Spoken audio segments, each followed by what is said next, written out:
بسم الله الرحمن الرحيم. السلام عليكم ورحمة الله وبركاته. نصايح للعرايس والعرسان.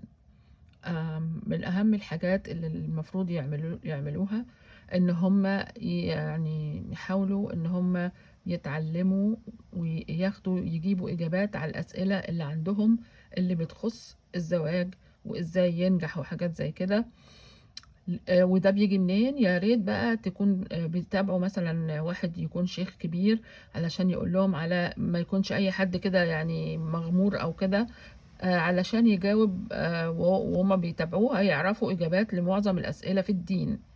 ليه بقى؟ لانه جوجل ما ينفعش في الدين خالص، يعني بكل تاكيد يعني.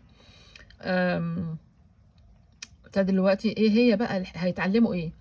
يعني هي العروسه مثلا والعريس هيتعلموا ايه؟ هيتعلموا حاجات كتير. يعني مثلا يتعلموا ازاي الانسان يدرس شخصيه اللي قدامه، ازاي الانسان ان هو يتوقع بالظبط اللي قدامه هيعمل ايه علشان بناء عليه يعرف يتصرف.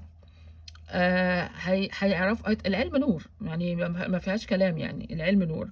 فده يعني ده قمة الأهمية العظمى اللي هي العلم والمعرفة، لأن الجهل بعد كده هيظهر، وهتظهر الأسئلة الغبية من كل طرف للتاني. ولكن إن شاء الله لما هنستعد ربنا يوفقنا جميعا.